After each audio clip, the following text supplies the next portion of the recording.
Good morning all, I'm Sara Woodroffe and I manage the FCA's ESG policy team, and I'm absolutely delighted to take a little time out from what is a very busy office to be with you at Good Money Week. Thank you, Julia, for asking me to say a few words. So I'm going to give an update on our sustainability disclosure requirements and investment labels, so SDR for short. It's clear that Good Money Week brings together parts of the industry to consider how it can help people make good choices about their money, to help people understand the positive impact their decisions can have on the environment and on society. So I actually feel very at home with you all today, helping people understand the choices they make and the difference they can have on the world is exactly what we're trying to do. But like James, I like numbers. So let me kick you off with a number from our 2022 Financial Lives survey, and that is that 81% of consumers would like their money to be invested in a way that does good, as well as providing a financial return. I think you've probably heard this one before. We use it a lot. We use it a lot because it's important, because it's good news. It shows that consumers are beginning to expect more from firms, from the advice they give or the products that they distribute and sell. We see plenty of investments and other products claiming to be sustainable, and that demand is driven by consumers. We know that projections show that global ESG assets under management will reach $34 trillion in the next 3 years. And as demand for these products continues to grow, information and sustainability-related claims are at a high. We know the landscape is complicated for consumers, and we know it brings with it the risk of greenwashing. And we know that this is the risk that firms make claims about their products that may be exaggerated, misleading, and may not stand up to scrutiny. And the not so good news, a Boring Money survey found that 70% of existing investors agree with the statement. Lots of investments that claim to be sustainable actually aren't. So tackling greenwashing is a priority for us. It's key that we enable consumer confidence, trust, and transparency in the market. We need to help consumers find the products they want.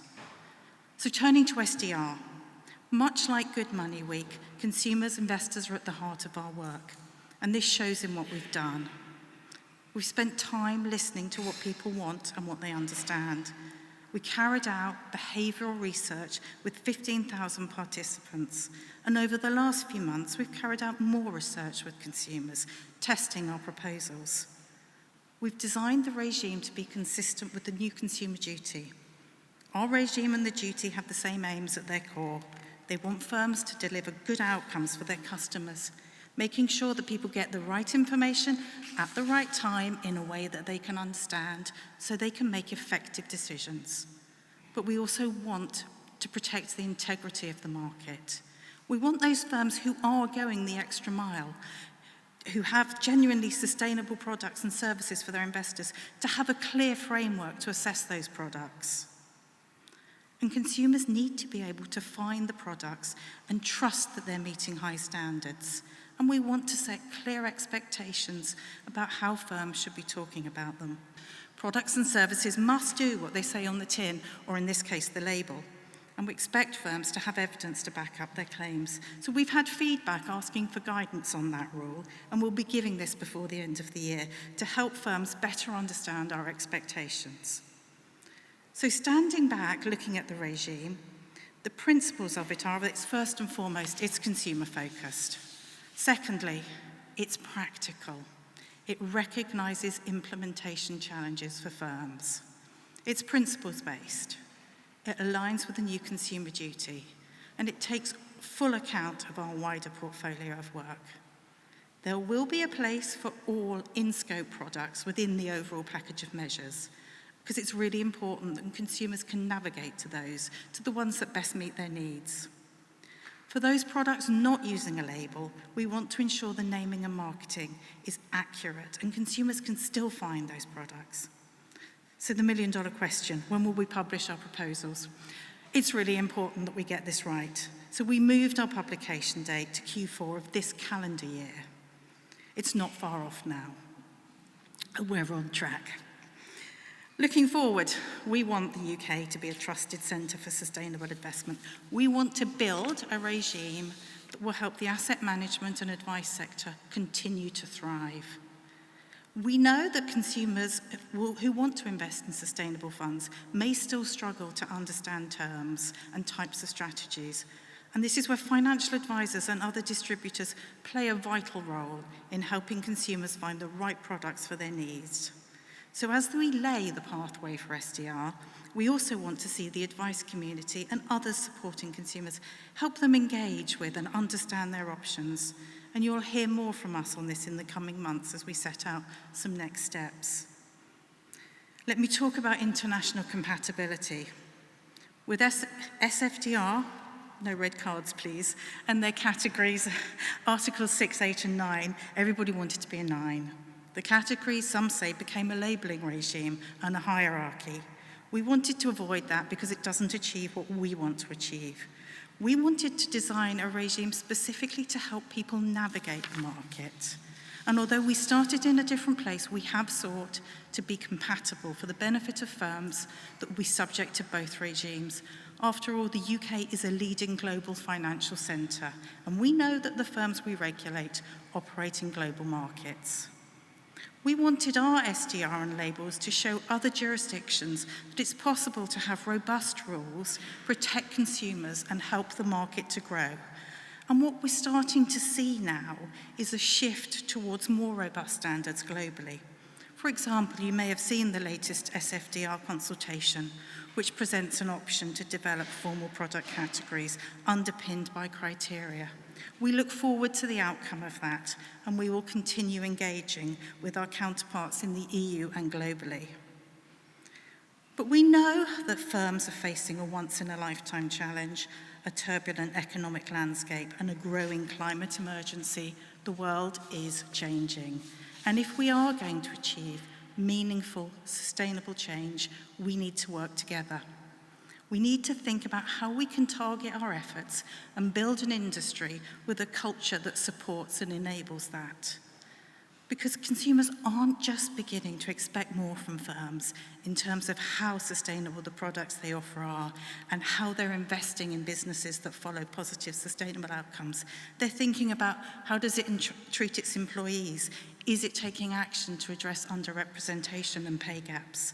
And as an industry, we're not where we need to be in ensuring financial services is both diverse and inclusive. We've talked about D&I for a long time now, and good work has been done, but more is needed. That's why we've just published a consultation paper on diversity and inclusion in financial services. It sets out our framework to improve D&I outcomes, and if you haven't, I would encourage you to read this and engage with us on it. Tell us what you think and where you want our industry to go. You know, we know that change doesn't happen in a vacuum, and by working together, we can help drive our industry forward. So there's lots to engage on, and it's all so important if we are to drive positive, sustainable change together. Thank you.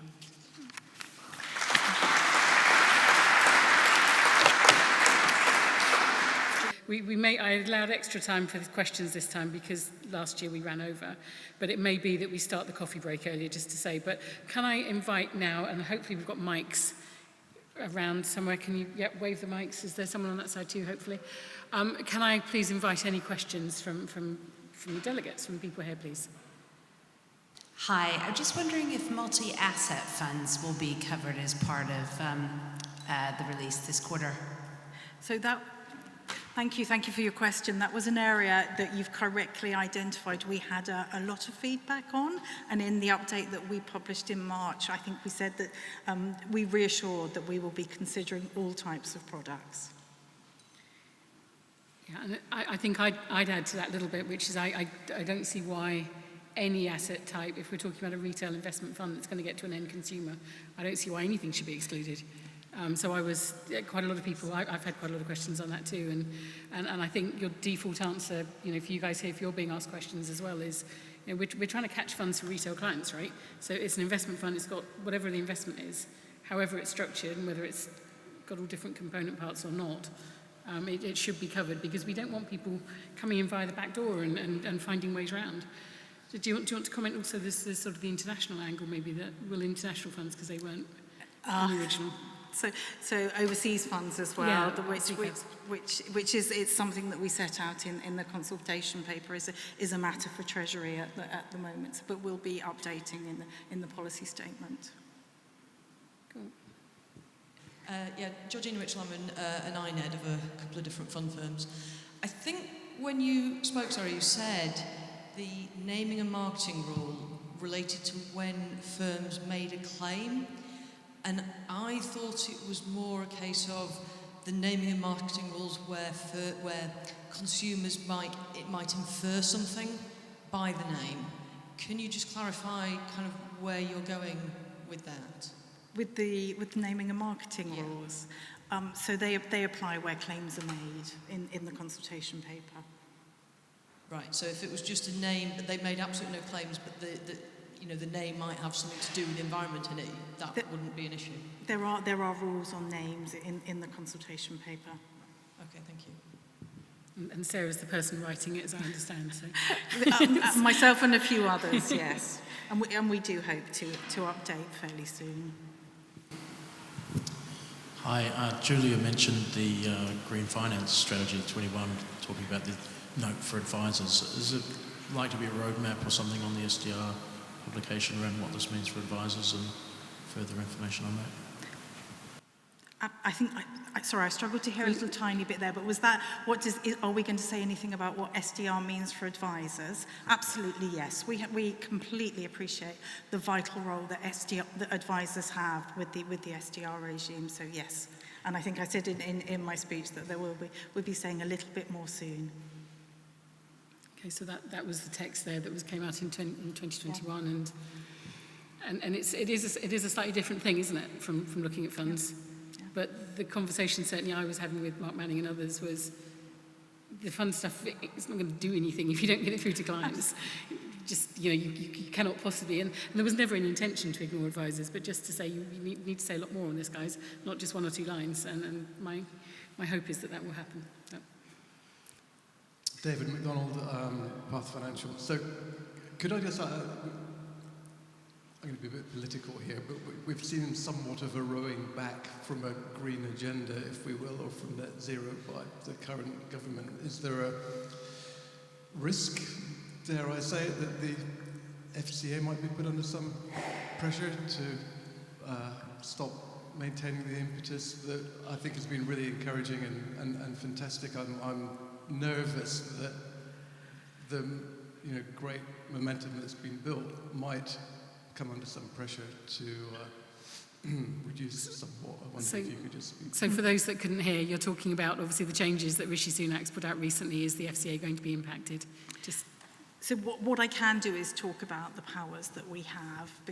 So we have a regulatory principle in the latest Financial Service and Markets Act that we have to have regard for the ability to get to net zero. So all of the work that we do, having regard to that, aligns with our objectives in terms of protecting consumers, competition and market integrity. That objective was updated in the last bill not that long ago. So and that's where we are. We have to have regard to net zero. And the other bit, I think, that might be safe to add to that is something about making sure clients aren't misled, true, fair and not misleading. Absolutely. And those are the conversations I was having going back several years. It's like anchor it all back to basically what the FCA is for. And obviously the FCA's remit changing 3 years ago, whenever it was, on net zero was well, it changed everything.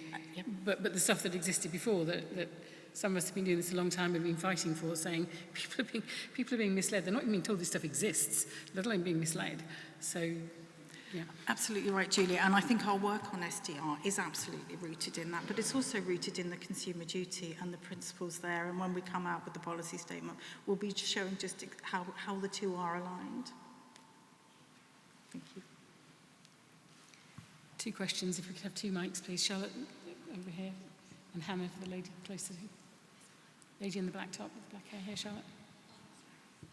So, one first. Lady in the grey jumper first, because you got the mic first. Hi, Liz Rees. I just was wondering that given the delay in getting the final SDR policy out, Are fund providers going to be given an extended timeline for implementation compared to the timescales previously quoted? So we're thinking very, very carefully about implementation periods and timelines to take account of the fact that the publication has taken longer because of the response, because of the consumer testing. So I can't give you a definitive, but I can say we're thinking very hard about it. And I'm going to jump in and say one extra thing on that, which is that I've had a lot of conversations with people that have been really grumpy about it being delayed. And my answer to that is, well, do you want regulation that they're not actually ready to put out? You know, how exactly does that help anybody if we go out with something too fast? We've got massive urgency with net zero, absolutely. But these guys have got to be comfortable it's right, because if they're not comfortable with it, then there's no hope the rest of us being comfortable with it. Sorry, so lady with the black top.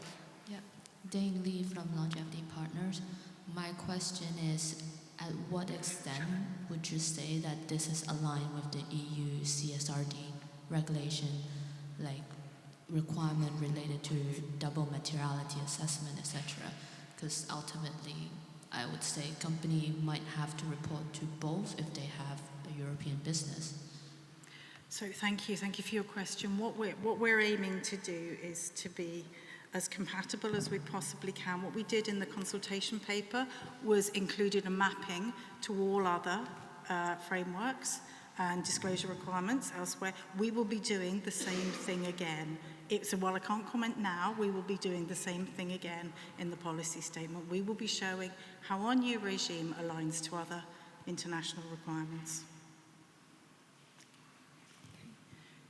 Gentleman at the front here first, but if I could ask someone, Hannah, to get the mic to the lady in the red jumper there, burgundy jumper. Thank you. So Sarah, thanks very much for the update. Aaron Kelshiker. So just with respect to the EU, obviously work is being done around ESG ratings providers and service providers. And I know work is being done at the FCA. Would you be able to share an update at all? On ESG, I think I was checking this morning, I think the consultation on the Code of Conduct on ratings providers closed, is it the 5th today? Today, it closed today. So yes, so we are really looking forward to seeing, really looking forward to seeing the outcome of that consultation, which has been, I think, a great piece of work. So we're looking forward to that. And as you know, the Treasury consulted earlier this year, and the next steps are for them. So that's really where we are. Thanks very much. Hi. Sophie Meatyard. I just had a question that you might not be able to answer at the moment, but on multi-asset for funds that are made up of a variety of funds within the 3 categories, do you have an expectation of whether those funds will be able to retain the sustainable name or if they'll have to change? So thank you for that. Great question. Probably one that, as you correctly identified, that I probably can't answer at the moment without going into the details. Sorry. Am I allowed to throw in that I'd be really shocked and disappointed if all the funds landed up being identical within each of the categories? Because that would leave a whole load of stuff not being invested in that probably needs people to get in there and do that to the companies some of the time. So that's a personal opinion, but yeah, clearly time will tell. Hi, I'm Natalie Conway, ESG Clarity. So we've been told by a few asset managers they dislike the term ESG. They prefer sustainable or responsible. Is that something that's come up in the feedback, if you're able to share? So there was a lot of feedback on different names and different terms, on not just those terms but other terms. So yes, there was feedback on and I don't know where all of it came, but there was feedback on names and the use of terms, yes, as you would expect, I think. The problem with not liking ESG, and I don't much like it either, is obviously people like their TLAs, shall we say. And when I've done Google searches on the use of different terms, ESG just has the rest of them for breakfast. So it's a really difficult one. It's a good question then, Natalie. Anybody else? Any more for any more?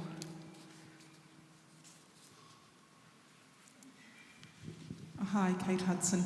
A question, this is for retail investors. There's many of the sponsors on the board and ourselves. We've got clients in both retail and institutional. How's it going to parallel these requirements to name the retail funds correctly so they're not misunderstood. I assume that should be the responsibility for the institutional funds as well to be named where they're not misleading. But how is this, and apologies if it's clear in the policy, I have read it originally, it's a long time ago. How is your policies for retail investors going to be reflected in the responsibilities for institutional naming of funds that propose to be green but maybe are not? So thank you, an absolutely excellent question, and one on which we sought feedback in the consultation. We asked about the application to retail, and then we asked a question about institutional investors. So we will be updating and we will be giving feedback on where we landed on that in the policy statement. Thank you. Are there any final questions, or shall we break a little early for coffee? Sorry, no pressure. You're very welcome to ask questions if you'd like to. Can you give me a wave? I don't think I'm missing anyone, but if there's... Right, okay, gone. Right, with that, I will ask you all please to thank Sara for her time. Thank you.